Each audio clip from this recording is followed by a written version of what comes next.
the only one who dreams of one day being kidnapped by a serial killer? Let me explain. Studying the inner workings of their mind can only do so much. I need first-hand experience here. Don't worry, once I get kidnapped, I do have a plan to escape. I mean, who can say no to this cute face, my persuasive techniques, and something I like to call the big guns? Now I know all of you would like to see me put to the test right now, so you don't have to listen to the rest of my speech. But the scary thing is, you have no choice. Welcome to Hiding Away from Murderers. Today we'll go over the 3 basic things you need to get away from your personal serial killer. First, we'll start with an undeniably cute face. We'll find this by looking at your childhood and see how fear is controlled in your brain at that time. Next, we'll work on our persuasive techniques by looking at how society manipulates you every day with fear. And finally, we'll pull out the big guns and remind our personal serial killer that no matter what there is to fear, the only thing that you really need to fear is fear itself. And if you haven't gotten to it by this point, my speech is about fear. I should give a small content warning because I can get a little gruesome, and you may have to listen to a few of my killer puns. First, we're going to go over some basics of the brain and see how fear works inside of it. The prefrontal cortex and hippocampus perceive the threat relating it to past memories. Then the amygdala activates the fight or flight response, which increases the breathing and heart rate, pumps blood to all the muscles, and gives the bloodstream a healthy dose of adrenaline. See, fear is basically just a series of commands and responses in your brain, but it can be used for so much more. When we picture our stereotypical serial killer, we think, oh, a middle-aged white man who looks at you just a bit too long. We don't think about people like Jesse Pomeroy, who killed 9 kids before the age of 12.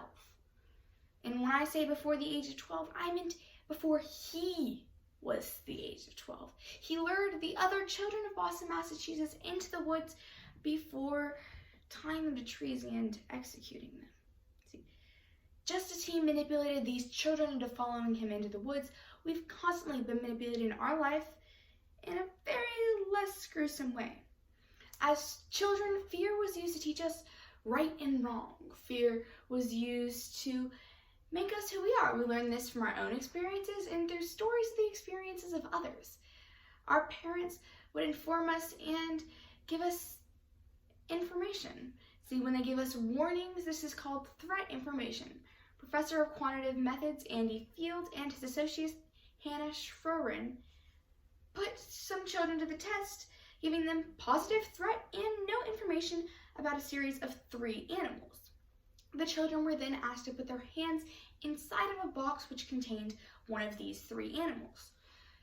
When the children were asked to put their hands inside a box containing the threat animal, they showed mental and physical signs of fear with increasing heart rates and sweating. All of the children were extremely scared of such a threat animal, even though the box was empty. They trusted the information that those who were older than them gave them, because that's how we learn in our life. That's how fear has manipulated you into having morals and being good in a sense.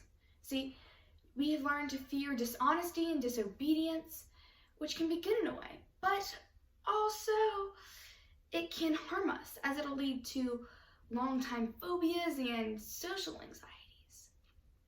Let's get back to Jesse Pomeroy.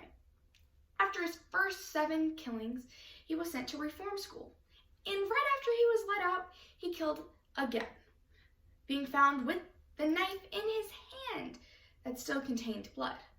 See, the judge thought he could change Jesse, that Jesse deserved another chance, and rather than being hung once again, Jesse was sent to another reform place.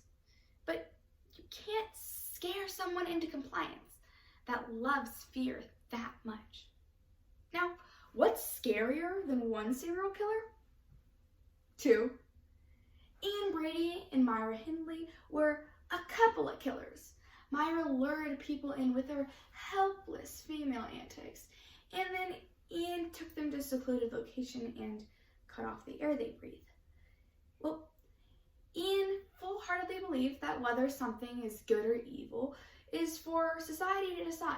Well, Ian, all of society and myself have come together and decided that you killing all of those people was definitely wrong.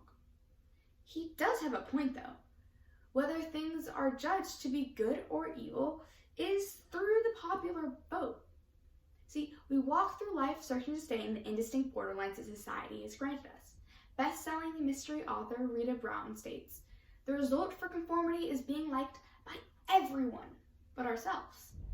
We'll push aside our morals and who we truly are as a person to appease to this greater need within us to have a community of peers. When something's going wrong, we will squash this need to speak out because we've learned that ostracism is the result of holding an opposing opinion.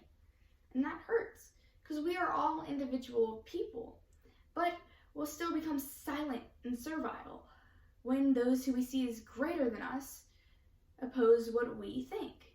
We'll push down our morals and who we are as people because of this fear of society and being pushed aside." Now, Ian and Myra were finally discovered with multiple records of their victims, and they both nearly missed the death sentence and were given lifetimes in prison. Ian's legacy is solidified in his autobiography and the series of clues he left to find Keith Benning's body. See, the police are still searching for that body. And just as they searched, so must we search for ourselves, seeing the series of clues our minds have left for us, and not conforming to this fear that surrounds us.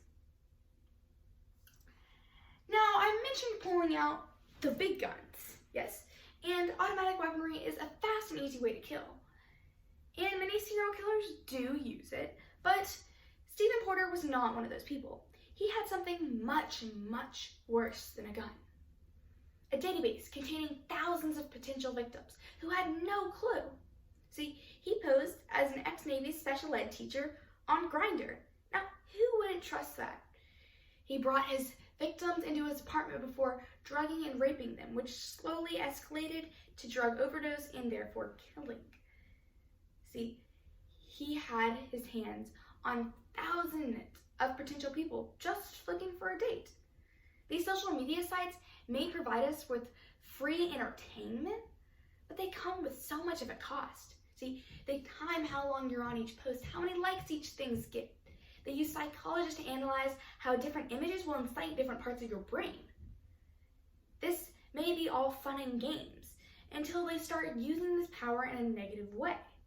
As can be seen through the Netflix documentary Social Dilemma, companies such as Facebook and Instagram have the power to make or break brands. They can sway political opinions and even label entire nationalities as terrorists. They have the ability to control the entirety of information for a whole generation. Now, who gave them the power to do that? Who gave them the right to control what everybody knows? See, you may think, oh, I'm better than this. I know more. I know not to trust them. We've been taught that. But what about those who don't? What about those who have their morals shaped by these companies? I fear for them because all of us should be scared of these companies and the power they hold. And without fear, there is no warning. And without a warning, there will just be utter chaos. Stephen Porter was finally discovered with records of 83 of his victims. And he was arrested and sentenced to life in prison, so his online rampage of death ended. See, today you may be looking at me and watching this speech and thinking, I'm never gonna get kidnapped by a serial killer. Like, how does this relate to me? Was this all just some big metaphor? But you may not be put in the extreme situation where serial killers are manipulating you through fear, but as you've been able to see, you're manipulated as a child through your life currently and through that little phone that you always have in your hand. Somebody else is constantly in control and you may not even recognize it. So, watch it. Make sure that you keep yourself calm and see what's controlling you. It may be difficult at first as you seem to lose parts of yourself, but you can do it. The wall between life and death is thin. Don't let your fear be a part of what breaks it down.